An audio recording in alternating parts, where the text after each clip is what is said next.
Welcome to Mukta series. ড্রামার শুরুতেই আমরা একটি মেয়েকে দেখতে পাই। এর নাম হলো হুতিয়ান। আজ হুতিয়ানের বিয়ে হয়েছে সপ্তম রাজকুমারের সাথে। হুতিয়ান বধূ বেশে বসেছিল, তখন সপ্তম রাজকুমার ইয়ানলি সেখানে আসে। ইয়ানলি এসেই তার কাপড়টা সরিয়ে তার চোখ বেঁধে দেয়, যার কারণে হুতিয়ান তার চেহারা দেখতে পায় না। ইয়ানলি তাকে কিস করতে থাকে। হুতিয়ান বলে, আমি এটার জন্য তৈরি না। ইয়ানলি বলে, এটার জন্য আগে থেকে তৈরি থাকতে হয় না। এরপর সে বলে, তুমি কি জানো তোমাদের পুরো হু ফ্যামিলিকে মহারাজের আদেশে মেরে ফেলা হয়েছে? এটা শুনে হুতিয়ান বলে, কেন? তবে সে বেশি জোরে রিয়াকশন দেয় না। ইয়ানলি বলে, কারণ তারা বিদ্রোহ করতে চেয়েছে। হুতিয়ান বলে, আমার এখন তোমার সঙ্গে বিয়ে হয়ে গেছে, তাই ওই বাড়িতে কি হলো সেটা দিয়ে আমার দরকার নেই। তবে এই কথা বলতে বলতে সে একটা কাঁচি হাতে নিচ্ছিল, কিন্তু সে ইয়ানলিকে মারতে যাবে তার আগেই ইয়ানলি তাকে মেরে ফেলে। তখনই হুতিয়ানের ঘুম ভাঙে। আসলে সে তার বৃদ্ধ মাস্টারের সঙ্গে একটা গেম খেলছিল, যে গেমে সে ভবিষ্যৎ দেখতে পাবে। ভবিষ্যৎ দেখার জন্যই সে গেমটা খেলতে রাজি হয়েছিল। সে তখন তার সাথে বলতে থাকে, আমার ভবিষ্যৎ এরকম হতে পারে না, আমি আমার ভবিষ্যৎ বদলাতে চাই। তার মাস্টার তখন বলে, সেটা তুমি পারবে না। ভবিষ্যতে তুমি যা দেখেছো তা ঘটবে, আর এই ব্যাপারে তুমি কাউকে বলতেও পারবে না। হুতিয়ান যখন বাড়িতে যায় তখন তার মেজ ভাই বলে, তুমি এতক্ষণ কোথায় ছিলে? একটু পর তার ছোট ভাইও সেখানে আসে। সে বলে, তোমার জন্য রাজ্যের বড় বড় বাড়ি থেকে বিয়ের প্রস্তাব এসেছে, তুমি দেখো কাকে তোমার পছন্দ হয়।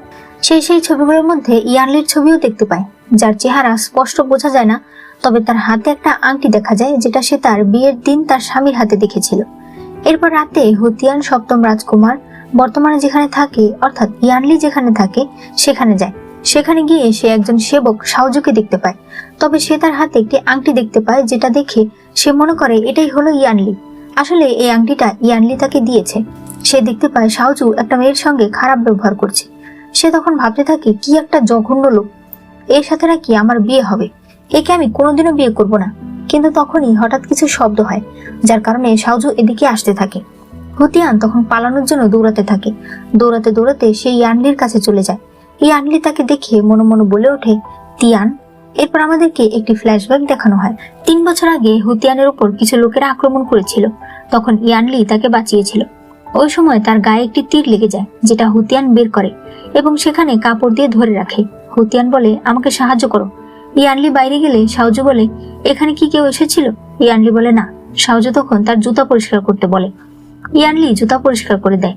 এতে আমরা বুঝতে পারি ইয়ানলি রাজকুমার হলেও এখন তার অবস্থা অনেক খারাপ, যার কারণে তার চাকররা পর্যন্ত তার সঙ্গে খারাপ ব্যবহার করে। এরপর শাওজু তাকে একটা লাথি মেরে সেখান থেকে চলে যায়। এসব কিছুই হুতিয়ান দেখতে পায়। সে ইয়ানলিকে বলে, মাঝি যে ও রাজকুমার, তাই বলে কি ও তোমার সঙ্গে এরকম খারাপ ব্যবহার করবে? ইয়ানলি বুঝতে পারে হুতিয়ান তাকে শাওজু ভেবেছে, তবে সে তাকে সত্যিটা বলে না। হুতিয়ান যখন জিজ্ঞেস করে, তোমার নাম কি? ইয়ানলি বলে, আমার নাম শাওজু। হুতিয়ান বলে, আমি এখানে শুধুমাত্র ইয়ানলিকে দেখতে এসেছিলাম। আমি জানি ও অনেক খারাপ, ওকে বিয়ে করতে আমি কখনোই রাজি হব না, বরং ওকে আমি মেরে ফেলবো। ইয়ানলি বলে, তুমি সপ্তম রাজকুমারকে এত ঘৃণা কেন করো? হুতিয়ান বলে, কারণ ও আমার পুরো পরিবারকে মেরে ফেলেছে। ইয়ানলি কিছু বুঝতে পারে না, কারণ তার পরিবার তো বেঁচে আছে, আর তাছাড়া ইয়ানলি আজ পর্যন্ত একটা মানুষও মারেনি। তাই ইয়ানলি বলে, হয়তো তোমার কোথাও ভুল হয়েছে, রাজকুমার এতটাও খারাপ নয়। হুতিয়ান বলে, তুমি ওর সেবক, ও তোমার সঙ্গে যত খারাপ ব্যবহারই করুক তুমি তো ওর সাপোর্টই করবে। তবে তুমি বিশ্বাস করো, ও জঘন্য একটা মানুষ। 3 বছর আগে মহারাজের জন্মদিনের দিন আমাদের পুরো পরিবার মহারাজকে উইশ করার জন্য এসেছিল। তখন এই সপ্তম রাজকুমার বিদ্রোহ করতে শুরু করে। একটা সময় তাকে সবাই ধরে ফেলে, তাই মহারাজ তার রাজকুমারের টাইটেল নিয়ে নেয় আর তাকে একজন সেবকের মতো এই মহলে থাকতে বলে। ওকে একদিন আমি ঠিকই মেরে ফেলবো। এরপর সে যখন চলে যাচ্ছিল তখন ইয়ানলি তাকে তার নিজের টোকেন দেয় আর বলে, এটা দিয়ে তুমি সহজে এখানে আসতে যেতে পারবে। হুতিয়ান তখন অনেক খুশি হয়। সে বলে, তুমি চিন্তা করো না, আমি একদিন তোমাকে এখান থেকে নিয়ে যাব। এরপর দেখা যায় শাওজু মাস্টারের কাছে এসেছে। সে তাকে বলে, এখন সপ্তম রাজকুমারের অবস্থা অনেক খারাপ, আমার মনে হয় এখন তাকে মেরে ফেললে ভালো হবে। তার মাস্টার বলে, না, এখনই না, সময় আসুক, তারপর আমরা তাকে মেরে ফেলবো। এরপর হুতিয়ান যখন বাড়িতে যায় তখন দেখতে পায় তার বড় ভাই তিয়ানবা বাড়িতে এসেছে, যে কিনা এইমাত্র যুদ্ধ শেষ করে এসেছে। সে একজন জেনারেল। হুতিয়ান তাকে দেখে অনেক ভয় পায়। তখনই সেখানে মহারাজের এনচ আসে। মহারাজ তিয়ানবার বাহাদুরের জন্য তাকে অনেক পুরস্কার দিতে চায়। হুতিয়ান বুঝতে পারে এভাবেই হু পরিবার ধীরে ধীরে মহারাজের প্রিয় হয়ে ওঠার কারণেই মহারাজ ভেবেছিল যে হু ফ্যামিলি হয়তো তার সিংহাসন নিয়ে নেবে, আর এই কারণেই তাদের পুরো পরিবারকে মরতে হয়েছে। তাই হুতিয়ান বলে, আমাকে ক্ষমা করবেন, কিন্তু আমরা এই পুরস্কার নিতে পারবো না। তার ভাই তখন বলে, তুমি কি পাগল হয়ে গেছো নাকি? মহারাজের আদেশ অমান্য করা যায় না। তখন এনোজ বলে, মহারাজ হয়তো আগেই বুঝতে পেরেছিল যে তোমরা এই পুরস্কার নেবে না, তাই সে তোমাদের জন্য আরেকটা পুরস্কার রেডি করেছিল। তখন আরেকটা আদেশ পড়ে শোনানো হয়, যেখানে বলা হয়েছে তিয়ানবাকে পুরস্কৃত করে তাকে গ্রেট জেনারেল বানিয়ে দেওয়া হয়েছে। মানে এখন সম্পূর্ণ মিলিটারি পাওয়ার তিয়ানবার হাতে। যেটা শুনে সব ভাইয়েরা খুশি হয়, তবে হুতিয়ান আরো ভয় পেয়ে যায়। সে তার বড় ভাইকে বলে, ভাইয়া তুমি গিয়ে মহারাজকে বলো যে তুমি আর জেনারেল থাকতে চাও না, সে যেন আমাদেরকে সাধারণ মানুষ বানিয়ে দেয়। তার ভাইয়েরা তখন বলে, তুমি এরকম কেন করছো, তুমি গিয়ে বিশ্রাম করো। হুতিয়ান বুঝতে পারে এভাবে হবে না, তাই সে সরাসরি চলে যায় ইয়ানলির কাছে। এরপর ইয়ানলিকে বিষ দিয়ে বলে, তুমি সপ্তম রাজকুমারকে মেরে ফেলো, কারণ সে বেঁচে থাকলে আমি কোনোদিনও শান্তিতে থাকতে পারবো না। ইয়ানলি বলে, আমি একটা মানুষকে মেরে ফেলতে পারবো না, এতে আমাকেও জেলে যেতে হবে। হুতিয়ান বলে, হবে না, তুমি বিষ খাইয়ে তাকে মেরে ফেলবে, সে মারা গেলে তুমিও তো বেঁচে যাবে, বলো। এরপর দেখা যায় ইয়ানলি বিষ মেশানো চা নিয়ে গেছে শাওজুর কাছে, এবং সে বলেও যে এর মধ্যে কিন্তু বিষ আছে। শাওজু বলে, তোমার এত সাহস নেই যে তুমি আমাকে বিষ দিয়ে মেরে ফেলবে। এই বলে সে যখনই তাকে মারতে যায় তখনই ইয়ানলি তার হাত মুচড়ে দেয়। সে বলে, সত্যি করে বলো, 3 বছর আগে বিদ্রোহটা কে করতে চেয়েছিল? তোমার মাস্টার, তাই না? তাড়াতাড়ি আমাকে তার নাম বলো। এই দৃশ্য ওই দাসীও দেখছিল, যে কিনা সবসময় শাওজুর সাথে থাকে। এরপরে সিনে দেখা যায় মহারাজের লোকেরা এসেছে হুতিয়ানকে নিয়ে যেতে, কারণ শাওজু মারা গেছে আর তার সন্দেহ এসে পড়েছে হুতিয়ানের উপর। শাওজু মারা গেছে শুনে হুতিয়ানের মনটাই খারাপ হয়ে যায়, কারণ সে তো ইয়ানলিকে শাওজু মনে করেছিল। তখন দেখা যায় তাকে যখন নিয়ে যাওয়া হচ্ছিল ওই সময় ইয়ানলি সেখানে আসে। হুতিয়ান বলে, তুমি বেঁচে আছো? ইয়ানলি বলে, আসলে আমি যখন তাকে বিষ দিয়ে মারতে যাচ্ছিলাম তার আগে কেউ একজন এসে তাকে চাকু দিয়ে মেরে ফেলেছে। হুতিয়ান বলে, ভালো হয়েছে, তাহলে এবার আর তার মৃত্যুর দায়ভার তোমার আর আমার মধ্যে পড়বে না। তবে হুতিয়ান ইয়ানলির হাতেও আঘাত দেখতে পায়, কিন্তু সে এটা নিয়ে কিছু বলে না। সে অনেক খুশি ছিল, কারণ ইয়ানলি যদি মারা গিয়ে থাকে তাহলে তার পরিবারকে কে মারবে? তার পরিবার এখন সম্পূর্ণ সেফ। এরপর দেখা যায় সেই মেয়েদাসীটি তার মাস্টারের কাছে গেছে এবং সে তাকে বলে, ইয়ানলি শাওজুকে ধরে রেখেছিল, শাওজু আপনার নাম নিতেই যাবে তার আগে আমি তাকে মেরে ফেলেছি। মাস্টার বলে, ইয়ানলি তোমাকে দেখেনি তো? মেয়েটি বলে, না, সে আমার চেহারা দেখেনি, তবে আমি আপনাকে একটা কথা বলতে চাই, ইদানিং হুতিয়ান রাজকুমারের সঙ্গে অনেক বেশি দেখা করে। তখনই আমাদেরকে মাস্টারের চেহারা দেখানো হয়, আর আমরা দেখতে পাই এটা হলো তিয়ানবা, অর্থাৎ হুতিয়ানের বড় ভাই। এদিকে হুতিয়ান ইয়ানলিকে নিজের বাড়িতে নিয়ে এসেছে। সে তার আঘাতের চিকিৎসা করতে চাইলে সে তার পিঠে অনেকগুলো আঘাত দেখতে পায়। তার তখন অনেক খারাপ লাগছিল। সে বলে, অনেক ভালো হয়েছে, তুমি ওই শয়তানের হাত থেকে মুক্তি পেয়ে গেছো। হুতিয়ান অনেক খুশি ছিল। ইয়ানলি তখন বলে, যদি সপ্তম রাজকুমার আবার ফিরে আসে? হুতিয়ান বলে, মরা কখনো ফিরে আসে নাকি? আর যদিও আসে আমি আবারও তাকে মেরে ফেলবো। তখনই তার বড় ভাই সেখানে আসে। সে যখন ইয়ানলিকে দেখতে পায় সে তাকে সপ্তম রাজকুমার বলে সম্বোধন করে, যেটা শুনে হুতিয়ানও বুঝতে পারে যে এটাই হলো তার শত্রু, যে কিনা তার সামনে দাঁড়িয়ে আছে। সে তখন অজ্ঞান হয়ে যায়। এরপর দেখানো হয় হুতিয়ান আর ইয়ানলির বিয়ে হয়ে গেছে। ইয়ানলি বলে, তুমি আমাকে মারার জন্য বিষ দিয়েছিলে, এবার তো আমি তোমাকে আর তোমার পুরো পরিবারকে একসাথে শেষ করে ফেলবো। তখনই হুতিয়ানের ঘুম ভাঙে। এরপর সে দৌড়ে ইয়ানলির কাছে আসে আর তার সামনে তলোয়ার নিয়ে বলে, আমি কখনো ভাবতেও পারিনি যে সপ্তম রাজকুমার এত নাটক জানে। তিয়ানবা তাকে বারবার থামতে বলছিল। হুতিয়ান বলে, ভাইয়াও কয়েকদিন পর আমাদের পুরো পরিবারকে মেরে ফেলবে, তাই তোমরা ওকে আগেই মেরে ফেলো। ইয়ানলি তখন বলে, আমি তোমাকে মিথ্যে বলেছি, আমি নিজের পরিচয় লুকিয়েছি, সেজন্য আমাকে ক্ষমা করে দাও। তবে তুমি যেটা বলছো সেটা মিথ্যে, আমি কখনোই তোমার ফ্যামিলির কোনো ক্ষতি করার কথা ভাবিনি। তবে হুতিয়ান তার কোনো কথা শোনে না। সে তলোয়ার দিয়ে তাকে আঘাত করে দেয়। এটা দেখে সবাই শকড হয়ে যায় আর ইয়ানলি অজ্ঞান হয়ে যায়। একটু পর দেখা যায় হুতিয়ানকে তার মেজ ভাই বন্দি করে রেখেছে। হুতিয়ান জিজ্ঞেস করে, ভাইয়া ইয়ানলি কি মারা গেছে? তার মেজ ভাই বলে, তোমার কি হয়েছে? সপ্তম রাজকুমার কোনোদিন আমাদের সঙ্গে খারাপ ব্যবহার করেনি, তুমি কেন তার মৃত্যু নিয়ে পড়ে আছো? সেও তখন রাগ করে চলে যায়। এরপর দেখা যায় ইয়ানলির জ্ঞান ফিরেছে। তিয়ানবা তার কাছে ক্ষমা চায়। সে বলে, হুতিয়ানের হয়তো কোনো কিছুতে ভুল হয়েছে, আপনি দয়া করে তাকে ক্ষমা করে দিন। ইয়ানলি বলে, 3 বছর আগে বাবার জন্মদিনে কেউ আমাকে ফাঁসিয়েছিল। এরপর আমার থেকে আমার উপাধি কেড়ে নেওয়া হয়, আমাকে একজন সাধারণ মানুষ বানিয়ে দেওয়া হয়। আমি সেই লোকটাকে খুঁজছি। এসব ঝামেলায় আমি হুতিয়ানকে ফেলতে চাইনি, তাই আমি তাকে আমার আসল পরিচয় বলিনি। আমি ভেবেছিলাম এখানে এসে আমি তাকে সবকিছু বলবো, তবে এখানে এসে যে আরো সবকিছু উল্টাপাল্টা হয়ে যাবে এটা আমি ভাবতে পারিনি। এরপর দেখা যায় হুতিয়ান তার দাসীকে খাবারে কিছু মিশিয়ে অজ্ঞান করে ফেলে। এরপর সে সেখান থেকে পালিয়ে যায় আর মহারাজের প্রাসাদের বাইরে গিয়ে বসে থাকে। মহারাজ তাকে ভেতরে ডাকলে সে বলে, মহারাজ, আমার বই পড়ার অনেক শখ, তাই আমি সপ্তম রাজকুমারের মহলে গিয়েছিলাম কিছু বই আনার জন্য। কিন্তু যখন আমি সেখানে যাই তখন দেখতে পাই শাওজু সপ্তম রাজকুমারের সঙ্গে অনেক খারাপ আচরণ করে। একজন রাজকুমারের সঙ্গে এত খারাপ আচরণ দেখে আমি সহ্য করতে পারি না, তাই আমি আর সপ্তম রাজকুমার দুজনে মিলেই শাওজুকে মেরে ফেলেছি। মহারাজ এটা শুনে হেসে দেয়। সে বলে, তাই নাকি ইয়ানলি? তখন ইয়ানলিও সেখানে আসে। সে বলে, বাবা, আমি তো বলেছি শাওজুকে এক সন্ত্রাস মেরেছে। হুতিয়ান যে বিষটা এনেছিল সেটা আমি ব্যবহার করিনি। একটু পর সেখানে তিয়ানবা আসে। তিয়ানবা মহারাজকে বলে, আমার বোন ছোট মানুষ, তাই ভুল করে এসব কথা বলছে, আপনি দয়া করে তাকে ক্ষমা করে দিন। তখন ইয়ানলি একটা টোকেন দেখায়। সে বলে, বাবা, 3 বছর আগে এই নকল টোকেনটা দিয়েই আমাকে ফাঁসানো হয়েছিল। আমি কখনোই বিদ্রোহ করতে চাইনি। মহারাজ তার ছেলেকে বিশ্বাস করে, তাই সে বলে, আমি চাই এই কেসটার আবার ইনভেস্টিগেশন করা হোক, আর যতদিন পর্যন্ত আসল কালপিট ধরা না যাচ্ছে ততদিন পর্যন্ত তুমি এখানেই থাকবে। আর যখন আসল অপরাধী ধরা পড়ে যাবে তখন আমি তোমাকে তোমার রাজকুমার টাইটেল ফিরিয়ে দেব। আর হুতিয়ান, তোমার যেহেতু পড়ার অনেক শখ, তাই তুমি এখন থেকে রাজপাঠশালায় পড়তে পারবে। রাতে ইয়ানলি ভাবতে থাকে, আমার মনে হয় আমাকে ফাঁসিয়েছে তিয়ানবা নিজে, কিন্তু এখন সে গ্রেট জেনারেল, তাই এ বিষয়ে আমাকে ইনভেস্টিগেশন করতে হবে। সে তখন তার এক লোককে এ বিষয়ে খোঁজ করতে বলে। এরপর দেখা যায় হুতিয়ান স্কুল ঝাড়ু দিচ্ছিল। তখন সেখানেই ইয়ানলি চলে আসে। হুতিয়ান বলে, তুমি আমার পরিবারকে ছেড়ে দাও, নইলে আমি তোমাকে মেরে ফেলবো। ইয়ানলি বলে, তুমি ভবিষ্যৎ বাদ দাও, আগে বর্তমান নিয়ে ভাবো। এই বলে সে যখনই তাকে কিস করতে যাবে হুতিয়ানের তখন ঘুম ভেঙে যায়। এরপর রাজপাঠশালায় ইয়ানলিও পড়তে এসেছে, আর তার পেছন পেছন এক মন্ত্রীর মেয়ে যার নাম শিউ, সেও এসেছে। হুতিয়ান আর শিউর কথায় বোঝা যায় তারা একজন আরেকজনকে বেশি একটা পছন্দ করে না, তবে শিউ ইয়ানলিকে পছন্দ করে।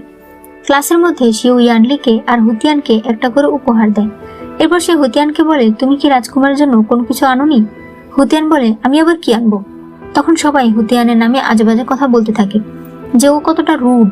ইয়ানলি তখন বলে, হুতিয়ান আর আমার মধ্যে পরিচয় অনেক আগে থেকেই, তাই এসব ফর্মালিটির কোনো প্রয়োজন নেই।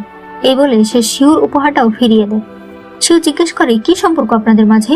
হুতিয়ান বলে, এখন তো কোনো সম্পর্ক নেই, আর ভবিষ্যতেও কোনোদিন হবে না। এরপর শিউ যখন হুতিয়ানকে বুলি করতে চায় তখন ইয়ানলি এসে তাকে বাঁচিয়ে নেয়।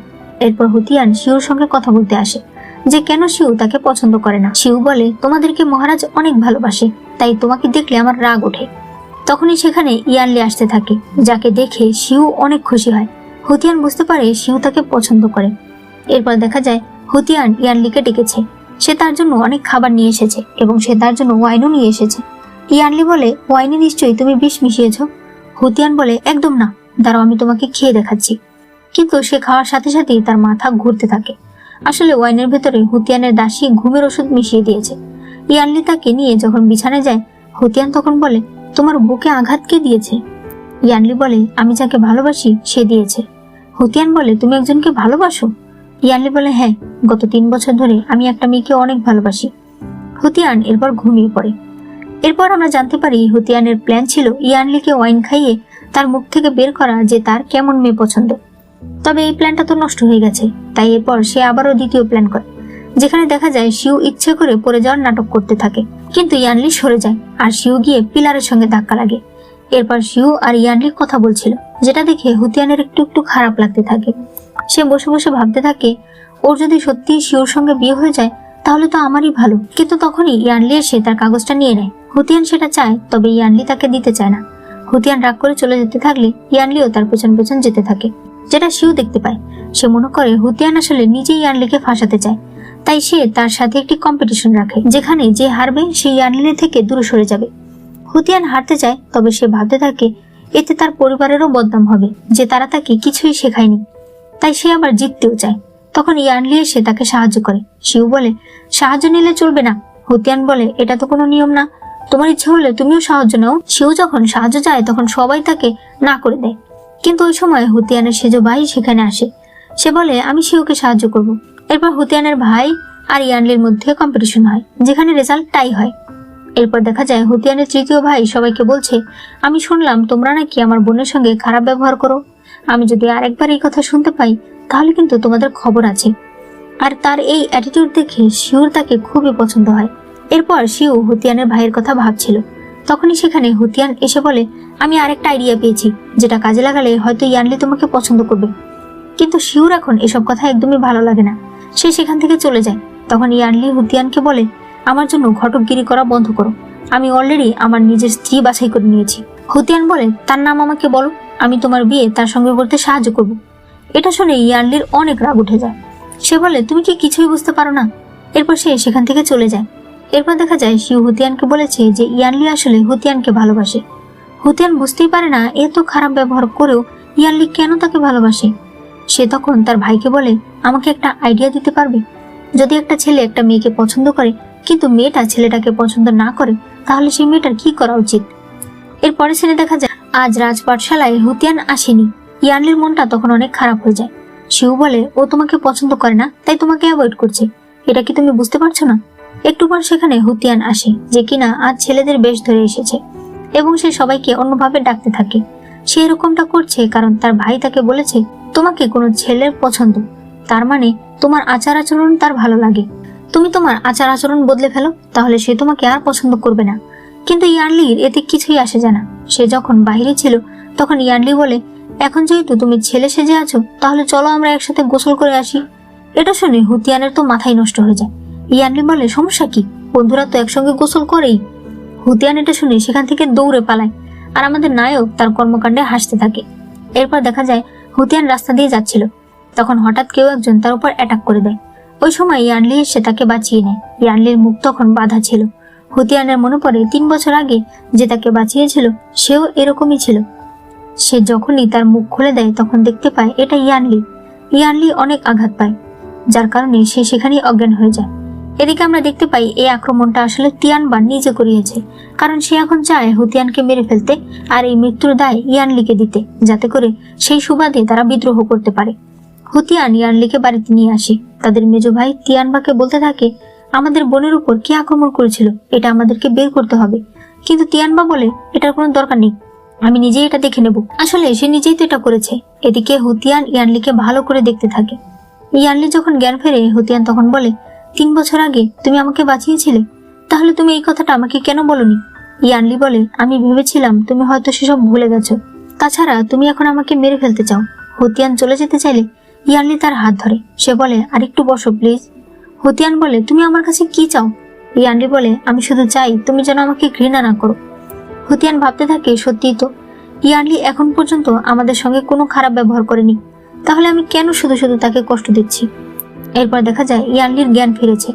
হুতিয়ানের ভাই বলে, তুমি তো সুস্থ হয়ে গেছো, কারণ আমার বোন দিন রাত তোমার সেবা করেছে। ইয়ানলি বলে, কোথায় সে? তার ভাই বলে, ও এখন বিশ্রাম করছে। তুমি তো ভালো হয়ে গেছো, তাহলে তুমি এবার নিজের প্রাসাদে চলে যাও। এরপর 15 দিন পরে সিন দেখানো হয়। হুতিয়ান এখনো ইয়ানলির সঙ্গে ভালো করে কথা বলে না। তখন তাদের শিক্ষক বলে ছাত্রদেরকে একটি ফেস্টিভ্যালের আয়োজন করতে, যেটা শুনে হুতিয়ান বলতে থাকে, আমি করবো এই আয়োজন। সে সকল কিছুর আয়োজন করে নেয়। সেখানে সবাই ছিল। তখন হঠাৎ করে একটি মেয়ে শিউর কাছে আসে। সে বলে, আমি জানি তুমি হুতিয়ানকে পছন্দ করো না, তাহলে আমার সঙ্গে যোগ দাও, কারণ আমি তাকে মেরে ফেলতে চাই। সে তার হাতে কিছু বিষ দিয়ে যায়। এটা আসলে তিয়ানবার লোক। তিয়ানবা অনুষ্ঠানের বাইরেও অনেক লোক রেখেছে হুতিয়ানকে মেরে ফেলার জন্য, কিন্তু এরপর দেখা যায় তাদের সবাইকে আবার ইয়ানলির লোকেরা মেরে ফেলেছে। সে আগে থেকেই বুঝতে পেরেছে এখানে কিছু একটা ঝামেলা অবশ্যই হবে। একটু পর দেখা যায় হুতিয়ান তার বাবার একটি মূল্যবান পাথর বিক্রি করে দিচ্ছে। সে বলে, এটা বাবা রেখেছিল আমার বিয়ের জন্য, কিন্তু আমি সিদ্ধান্ত নিয়েছি আমি কোনোদিন বিয়ে করব না, তাই আপনারা যারা এই পাথরটা কিনতে চান তারা দাম বলতে পারেন। এটা শুনে ইয়ানলি অনেক কষ্ট পায়। সবাই তখন 30, 40, 50 এরকম স্বর্ণমুদ্রার দাম বলতে থাকে। ইয়ানলি বলে 100 স্বর্ণমুদ্রা। সবাই তখন তাকে দেখতে থাকে, আর সে এই মূল্যবান পাথরটা কিনে নেয়, কারণ সে তো হুতিয়ানকে অনেক ভালোবাসে আর সে তাকে বিয়ে করতে চায়। তখনই সেই মেয়েটি এসে হুতিয়ানের গলায় চাকু ধরে এবং সে তাকে সেখান থেকে নিয়ে যায়। তখন ইয়ানলি আর হুতিয়ানের তৃতীয় ভাই একজন আরেকজনকে দেখতে থাকে। তাদেরকে দেখে বোঝা যায় তারা কিছু একটা প্ল্যান করছে। এরপর দেখা যায় হুতিয়ানকে মেরে তার লাশ তিয়ানবার কাছে নিয়ে আসা হয়েছে। তিয়ানবা বলে, আমাকে ক্ষমা করে দিও বোন, কিছু পেতে হলে কিছু হারাতে হয়। এরপর সে হুতিয়ানের লাশ নিয়ে মহারাজের কাছে যায় আর বলে, আপনার ছেলে ইয়ানলি আমার বোনকে মেরে ফেলেছে। আমি এত বছর ধরে আপনার সেবা করছি, তার এই প্রতিদান পেলাম আমি এর বিচার চাই। এই বলে সে মহারাজের উপর আক্রমণ করতে বলে, কিন্তু একটু পর দেখা যায় যে দুজন মহারাজের গলায় তলোয়ার ধরেছে তারা আসলে তিয়ানবার বাকি 2 ভাই। তখন ইয়ানলিও সেখানে আসে আর সে হুতিয়ানকে কিছু একটা ওষুধ শুকিয়ে দেয়, যার কারণে হুতিয়ানের জ্ঞান ফিরে আসে। হুতিয়ান বলে, ভাইয়া সত্যি কি তুমি আমাকে মারতে চেয়েছিলে? তখন দেখানো হয় সে বিষের ওষুধটা নিয়ে হুতিয়ানের তৃতীয় ভাইকে বলেছিল হুতিয়ানকে কেউ মেরে ফেলতে চায়, সে আমাকে এই বিষের ওষুধটা দিয়েছে। তার ভাই বুঝতে পারে এটা আর কেউ না, হয়তো তাদের বড় ভাই এই প্ল্যান করছে। তাই সে ইয়ানলি আর মেজো ভাইয়ের সঙ্গে কথা বলে। এরপর তারা সবাই মিলে এই প্ল্যানটাকে এভাবে সাজিয়েছে। তিয়ানবা বলতে থাকে, তোমরা আমাকে ফাঁসিয়েছ। সে তখন জোরে জোরে হাসতে থাকে। সে তাদের সঙ্গে ফাইট করতে থাকে, তবে সে একা তো আর তাদের সঙ্গে পারবে না। এরপর দেখা যায় তিয়ানবাকে মৃত্যুদণ্ড দেওয়া হয়েছে এবং তাকে মেরে ফেলা হয়। পরের সিনে হুতিয়ানের জ্ঞান ফেরে। ইয়ানলি তখন তাকে দেখছিল। হুতিয়ান বলে, তুমি এভাবে আমাকে দেখো না। ইয়ানলি বলে, আমি আমার ভবিষ্যতের স্ত্রীকে দেখছি, এতে সমস্যা কোথায়? হুতিয়ান বলে, আসলে আমি তোমাকে প্রথম থেকেই পছন্দ করি, কিন্তু যখন আমি জানতে পেরেছি যে তুমি আমার পরিবারকে মেরে ফেলতে পারো, তখন থেকে আমি তোমার বিরুদ্ধে চলে যাই। ইয়ানলি এই কথা শুনে অনেক খুশি হয়। এরপর ইয়ানলি তার বাবাকে গিয়ে সে যে 3 বছর আগে বিদ্রোহ করেনি তার প্রমাণ দেয়। আসলে তখনও ইয়ানবাই তাকে ফাঁসিয়েছিল। মহারাজ তখন ইয়ানলির রাজকুমারের টাইটেল আবার ফিরিয়ে দেয় আর বলে, তুমি এত বড় একটা কেস সলভ করেছো, তুমি আমাকে বলো তুমি কি চাও। ইয়ানলি বলে, হু পরিবারের শুধুমাত্র তিয়ানবাই বিদ্রোহ করতে চেয়েছিল, বাকিরা কেউ এ বিষয়ে জানতো না, তাই দয়া করে আপনি তাদেরকে শাস্তি দেবেন না। মহারাজ বলে, সেটা আমি বুঝতে পেরেছি, তারা 2 ভাই মিলে আমাকে বাঁচিয়েছে, তাদেরকে আমি শাস্তি দেব না। এরপর দেখা যায় ইয়ানলির মাকে, তার সাথে সবসময় একজন দাসী থাকে, এর নাম হলো ফুফেং। ইয়ানলির মা বলে, কিছুদিন পরেই আমার ছেলে যুবরাজ হয়ে যাবে, আমি চাই তুমি হবে আমার ছেলের বউ। যেটা শুনে ফুফেং অনেক লজ্জা পেতে থাকে। এরপর দেখা যায় ইয়ানলি পুরোপুরিভাবে বিদ্রোহের কেস দেখার জন্য হুতিয়ানদের বাড়িতেই থাকে। সেখানেই তার মা আর ফুফেং এসেছে। ইয়ানলির মা হুতিয়ানকে দেখে বলে, তুমি তো দেখতে অনেক সুন্দর, আমি তোমার বিয়ে একটি বড় ঘরের ছেলের সঙ্গে করাবো। যেটা শুনে ইয়ানলির মেজাজ খারাপ হয়ে যায়, তবে সে কিছুই বলে না। ফুফেং তার চেহারা দেখে বুঝতে পারে সে হয়তো হুতিয়ানকে পছন্দ করে। তাই এরপর ফুফেং হুতিয়ানের সঙ্গে কথা বলতে চায়। সে তাকে বলে, দেখো আমি জানি তোমরা একজন আরেকজনকে পছন্দ করো, তবে এতে আমার কোনো সমস্যা নেই। আমি শুধুমাত্র রাজকুমারের বউ হতে চাই, আর সেটা আমি অবশ্যই হব। রাজকুমাররা একাধিক বিয়ে করে, তাই তোমারও এই বিষয়ে কোনো সমস্যা হওয়ার কথা না। হুতিয়ান তখন ইয়ানলির কাছে আসে। সে তাকে বলে, তোমার দাদা কয়টা বিয়ে করেছিল? ইয়ানলি বলে, 7টা। হুতিয়ান বলে, আর তোমার বাবা? ইয়ানলি বলে, 3টা। হুতিয়ান বলে, তাহলে তুমিও কি অনেকগুলো বিয়ে করবে? ইয়ানলি বলে, হ্যাঁ, রাজবংশের ছেলেদের বিয়ে করতেই হয়। এটা শুনে হুতিয়ান রাগ করে যখন চলে যাচ্ছিল, তখন ইয়ানলি হাসতে থাকে। সে বলে, আমি মজা করছি। ঠিক আছে, আমি তোমাকে সিরিয়াসলি বলছি। হুতিয়ান, আমি গত 3 বছর ধরে তোমাকে ভালোবাসি। তুমি আমার সঙ্গে কত খারাপ ব্যবহার করেছো, আমাকে কত গালাগাল করেছো, আমাকে বিষ দিয়ে মারতে চেয়েছো, আমাকে অ্যাভয়েড করেছো, এমনকি আমার বুকের ওপর তলোয়ার দিয়ে আঘাত করেছো, কিন্তু তারপরও কিন্তু আমি তোমাকে ছেড়ে দিইনি। আমি তোমাকে সত্যিই ভালোবাসি, আর আমি সারা জীবন তোমার সাথেই থাকতে চাই। যদি তুমি আমাকে বিয়ে না করো, তাহলে আমি সারা জীবন কুমার থাকবো। তারপরও আমি কোনোদিন অন্য কোনো মেয়েকে বিয়ে করব না। যেটা শুনে হুতিয়ান অনেক খুশি হয়। সে খুশি হয়ে তাকে কিস করে আর এরপর বলে, তুমি আমার পরিবারের খেয়াল রেখো। এই বলে সে সেখান থেকে চলে যায়। এরপর দেখা যায় মহারাজের আদেশ এসেছে, যেখানে মহারাজ বলেছে মহারাজ চায় ইয়ানলি আর হুতিয়ানের যেন বিয়ে হয়ে যায়। তাতে ইয়ানলি তো অনেক খুশি হয়, তবে ইয়ানলির মা একদমই খুশি হয় না। এরপর আমাদেরকে দেখানো হয় আসলে হুতিয়ান তার ভাইদের সকল মিলিটারি পাওয়ার এবং তাদের ট্যালিসমান মহারাজকে দিয়ে এসেছে। বিনিময়ে সে শুধু চেয়েছে ইয়ানলিকে বিয়ে করতে, যাতে মহারাজ এক কথায় রাজি হয়ে গেছে। এরপর খুব সাদাসিধা ভাবে তাদের বিয়ে হয়ে যায়।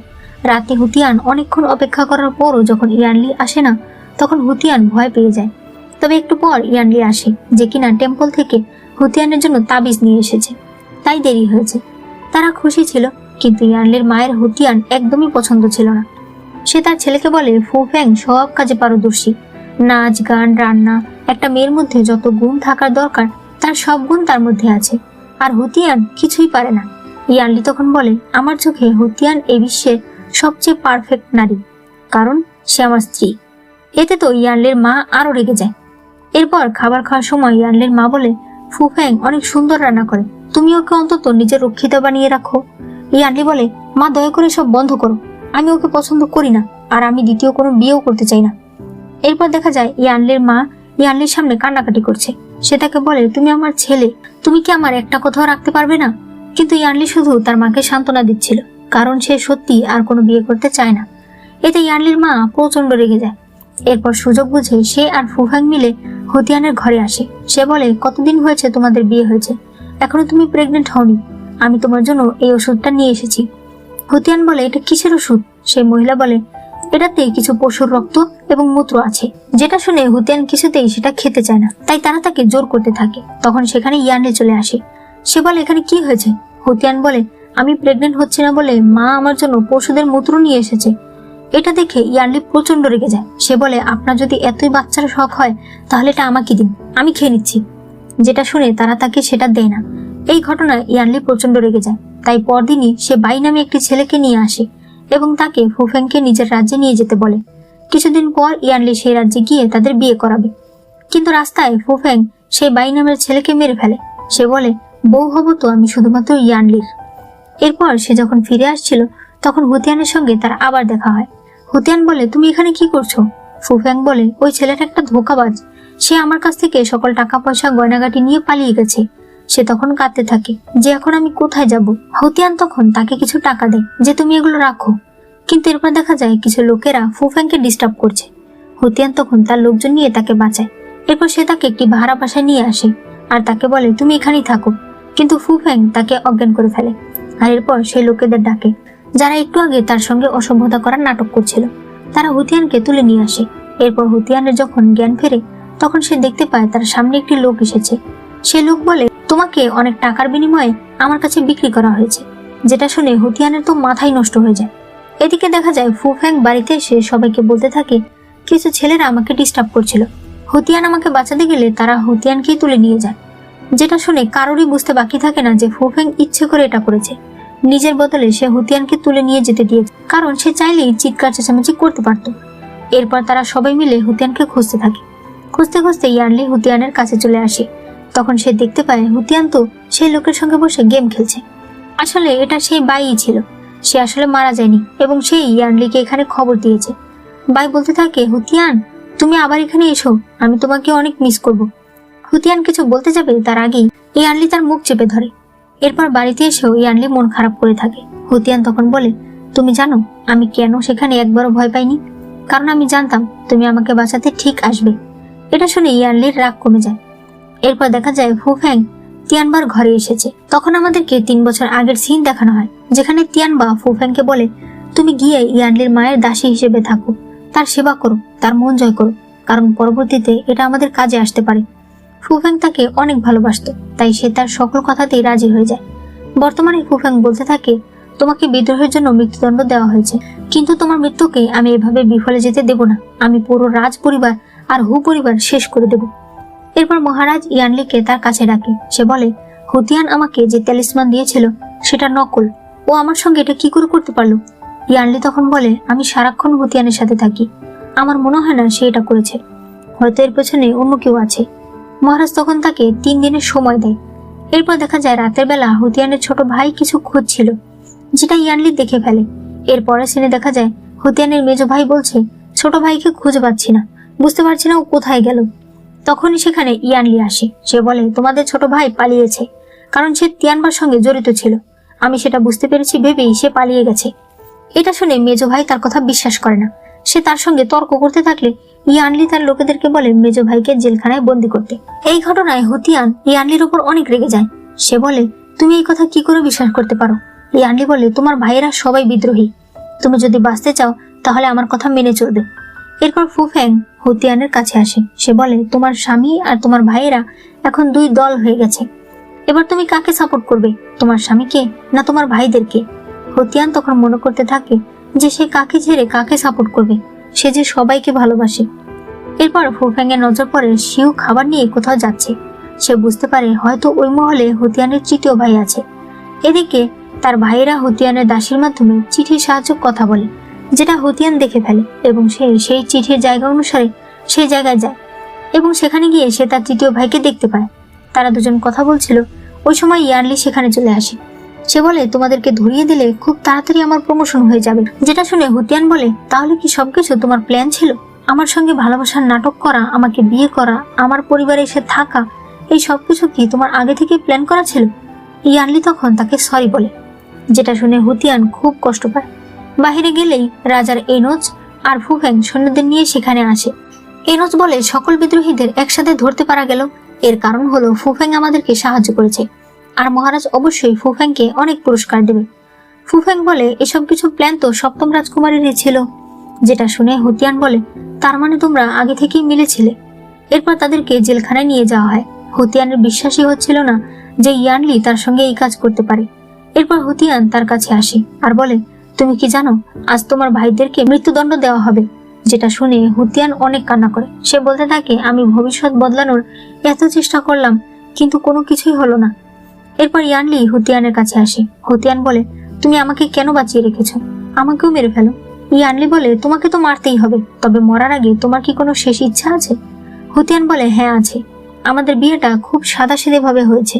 আমি চাই আয়োজন করে আমাদের বিয়ে হোক, সবাই জানুক আমি তোমার স্ত্রী। এরপর সত্যি সত্যি আয়োজন করে বিয়ে হয়। আর আমরা ড্রামার সেই সিনটাই দেখতে পাই যেখানে ইয়ানলি তলোয়ার নিয়ে হুতিয়ানের কাছে এসেছে এবং সে সেই সেম কাজগুলোই করতে থাকে। এমনকি আগের মতো করেই সে হুতিয়ানকে মেরে ফেলে। তখন সেখানে ফুফেং আসে। সে বলে, তুমি নিজের হাতে তোমার ভালোবাসার মানুষকে মেরে ফেলেছো। এখানেই আমার অনেকখানি প্রতিশোধ নেওয়া হয়ে গেছে। ইয়ানলি তার কথা বুঝতে পারে না। ফুফেং তখন বলে, আমি আর তিয়ানবা একজন আরেকজনকে ভালোবাসতাম। তিয়ানবার মৃত্যু হয়েছে তোমাদের কারণে, তাই আমি তোমাদেরকে মারতেই এখানে এসেছি। এবং এখন তো হু পরিবার পুরো শেষ হয়ে গেছে, এখন আমি তোমাকেও মেরে ফেলবো। ইয়ানলি বলে, আপনি কি শুনেছেন?